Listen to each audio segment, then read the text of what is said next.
मोब्लिब बिल बारायनाया दासान्दि आसामाव मोनसे गिदिर जेंना जानानै फैदों। साफ्रोम मोब्लिब बाहायगिरिफोरा मोब्लिब बिल बारायनायखौ लानानै जिंगा सिदों। गुबुन फारसेथिं आथिखालाव बयनिबो नखर नखर मोब्लिबजों सोलिग्रा मेसिनफोरा सानफ्रोमबोनि जिउ खुंनायाव एंगार हायै जानानै फैबाय, जेरै फ्रिज, टिभि, मबाइल, दै बोखोग्रा मटर, इनभार्टर बायदि बायदि। बेफोर मेसिनफोरा गोबां मोब्लिब बोयो, जायनि थाखाय मोब्लिब बिला अख्रां नांहैनाय जानानै फैयो। नाथाय बे समाव नोंथांमोननि थाखाय मोनसे गिदिर रादाब फोसावनो आखायाव लादों।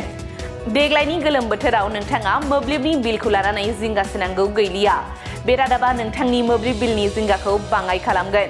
बे खेबनिफ्राय मोब्लिब बिलनिफ्राय रेहाय मोननो हागोन एबा मोब्लिब बिलखौ लाथिख' खालामनानै लानो हागोन नोंथांमोनहा। बेनि अनगायैबो नोंथाङा मोब्लिबखौबो फाननो हागोन। नोंथाङा माब्लाबाफोर pmsuryaghar आस'निखौ खोनाफेरबाय नामा? pmsuryaghar आस'निनि जोहै नोंथाङा मोब्लिबनि गिदिर मुलाम्फाखौ मोननो हागोन। pmsuryaghar आस'निनि जोहै नोंथाङा सानफ्रोमबो बेसेबां इउनिटनि मोब्लिब बाहायगोन बेनिबो हिसाब बानायनानै लानो हागोन। बेफोर गासैबो मुलाम्फाखौ मोननो थाखाय नोंथाङा pmsuryaghar आस'निनि थाखाय आर'ज गथायनांगोन। बेनि थाखाय pmsuryaghar.gov.in वेबसाइटनि गेजेरजों पर्टेलाव थांनानै एप्लाइ खालामनो हागोन। रावबो दालालखौ हमालासे नोंथाङा अनलाइननि गेजेरजों बे मोब्लिबनि मुलाम्फाखौ मोननो हागोन। आरो बियो सलार पेनेल फज'नायनि उनाव मोब्लिब गोहोखौ रैखा खालामगोन, लोगो लोगोनो नोंथांनि मोब्लिब बिला लाथिख' जागोन। रायजोनि गिबि मन्थ्रि हिमन्त बिश्व शर्माया दिनै समाजारि बिजोङाव बे बाथ्राखौ मुंख'दों। आसामनि गिबि मन्थ्रिया बुंदों दि बे बिथांखिनि सिङाव रायजोनि गासै 6,500 नखरफोरा दासिम 24 मेगावाटनि बांसिन मोब्लिब गोहो दिहुनग्रा रुफटप सलार पेनेल फसंदों, जायनि फिथाइ महरै सुबुंफोरा गोबां रां दोनथुमदों। मोनसे गोजोनथाव खौरां। क'क्राझार जिल्लानि सिङाव काजिगावआव थानाय गुरुदेब कालिचरण ब्रह्म एकाडेमियाव बर' बिजोंनि थाखाय गोदानै 2025-2026 इं मायथाइनि सोलोंथाइ बोसोरनि मुं थिसननाया जागायबाय।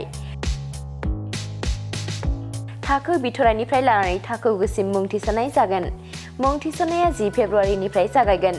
रेबगान्थि आरो खाबुफोर थागोन, जेरै हौवासा आरो हिन्जावसाफोरनि थाखाय आलादा हस्टेलनि खाबु, हस्टेलनि फरायसाफोरखौ थाखो फोरोंगिरियानो जोथोन लायो, गोहैलो फरायसाफोरखौ फोरोंगिरिफोरा उफ्रायै जोथोन लानाय जायो, HSLC आनजादाव 100% उथ्रिसारनाय, कम्पिउटार सोलोंथाइनि खाबु, इंराजि आरो हिन्दी राव रायनायनि खाबु, इलेक्टिभ साबजेक्ट जेरै advance maths, Hindi, history, geography बेफोर बायदि खाबुफोरखौ मोननो हागोन। नोंथाङाबो गावनि गथ'खौ मुं थिसननोब्ला 9957951216 एबा 9613400625 एबा 8638520653 मबाइल नम्बराव थोंजों कल खालामनानै सुलाद लाहरनो हागोन। गुरुदेब कालिचरण ब्रह्म एकाडेमिया पर्बतजरानि ITI साब डिभिजन अफिसनि सेरावनो दङ।